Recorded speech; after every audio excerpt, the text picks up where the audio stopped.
opinion, to their choices. However, I've suddenly come to the realization that choices and opinions no longer matter in this country. It is what we say you should think or do, otherwise there's going to be chaos or mayhem. Now, I've used the last 3 or 4 days to really think. Think deeply. This Biafra thing. I've seen people coming to tell me that I should stay off Biafra matter. The sentence in itself alone is very, very annoying and insulting. The sentence in itself to say that you should leave Biafra, don't say anything. Now, if you create a country and you make me a citizen inside and you say I should not talk, that in itself, it's autocratic, it's bewildering, it's insulting, it's a clear and direct affront on the sensibility of me as a person. Now, before we even delve further into this issue, yes, agreed. Nigeria is indeed very bad. Nigeria has reached its most catastrophic precipice to the extent that if one can categorically tell you that Nigeria has a future, I would say it's a lie. But if you are dangling an option, I have a right to know whether the option is better than what I already have. So I was looking at what happened in Finland, the declaration of Biafra in Finland. And I said, okay, let me take an objective mind and look at it and say, what if, for instance, we say that, yes, we like it, we want it. I ask you honestly, I ask you with all introspect to tell me if that thing is the Biafra you've been disturbing people's ear with, what we saw in Finland. Number one, you said Nigeria is a creation of Britain. Nigeria is a creation that forcefully interweaved people with different culture together, and therefore we have no basis to be together. Everything you have fought Nigeria for, everything you have accused Nigeria for, every bad thing that you have used to criticize Nigeria is the same thing you are doing, and you are doing it worse. My question again, should we now say it is different because it's an Igbo man that is doing it? And trust me, I don't have anything against the Igbo man. You know it. You know I don't have anything against the Igbo man. But to tell me that a group of people can just sit down and draw a map, add whoever they think they want to add, write a constitution, draw a currency, appoint people, it's, even the Fulanis didn't do their own like this. So the Fulanis did not do their own like this. Okay, let me tell you something. Like I said, let's just say for starters, we decide to accept what these things happen. What has happened in Finland. And if you're an Igbo man, what has been declared in Finland does not open your eye to the fraud associated with it, if you really, really think that this group of people are actually fighting for freedom for you, then, excuse me, then your stupidity is factory made. Your stupidity is made in Germany.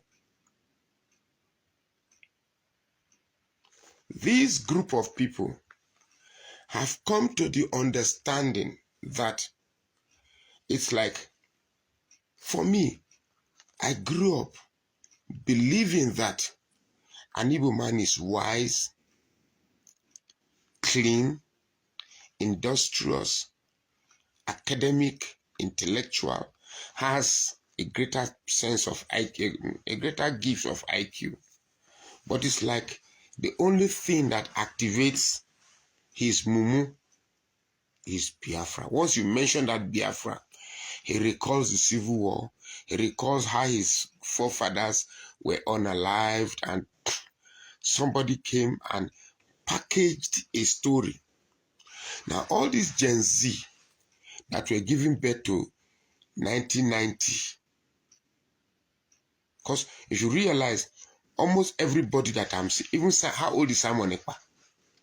How old is he? All these Gen Z children that were giving birth to 1980, 1970, they give them a part of the story of Nigeria that sustains their anger. That's all I see. I asked somebody today, a young boy, a young Igbo guy. I said, how old will that boy? Said, I'm going to be around 30 something. I said, do you know that at one point in this country that the Igbos were in charge of Nigeria?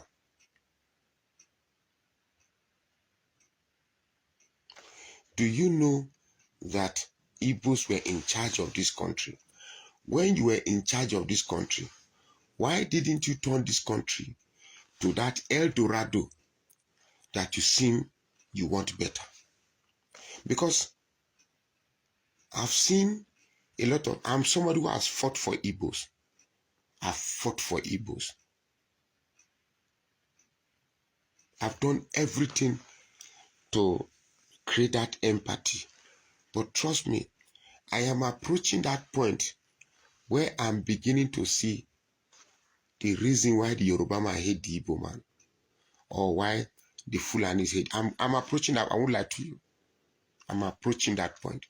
Because when I read comments, see the way you behave, I just wonder, what is going on? The country is bad, actually. But is it bad for Igbos alone?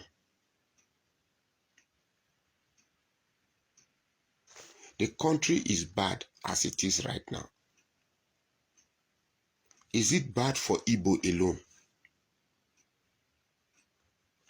Are Igbos the only tribe they are marginalizing in Nigeria? Like I said, and I will say it over and over again, Igbos do not qualify to be amongst top 10 most marginalized tribe in Nigeria. No.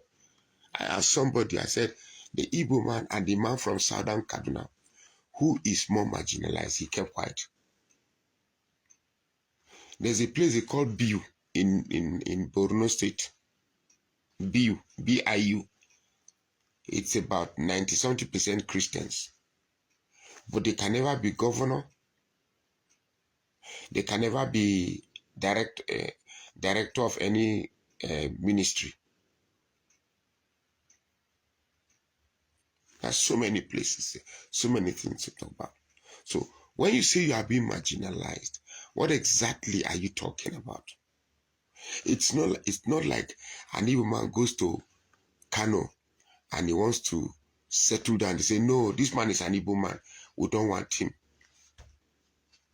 Now, I've seen that there are a group of people who, for some reason, just like the idea of just being a victim.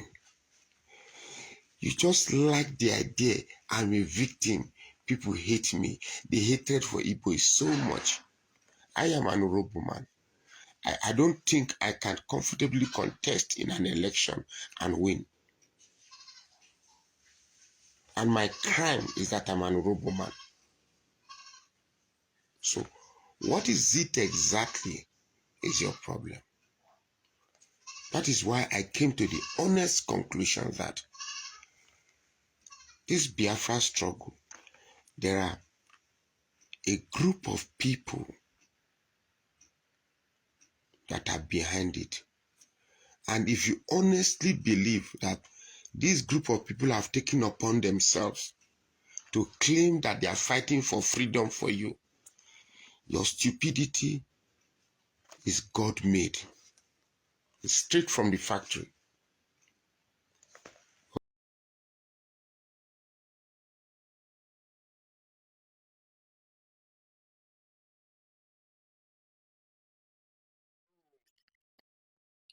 It's a shame for people to think that Biafra is not coming.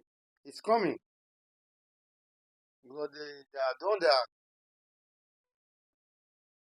their portion very well. The head of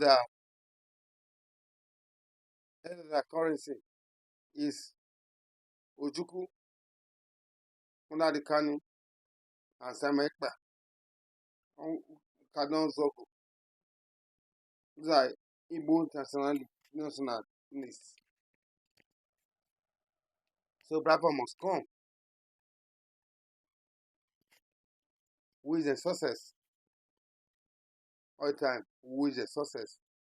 Because they are brain behind even the development in Nigeria. Right on this channel, on Free Abraham. Thank you and God bless you. Happy Christmas.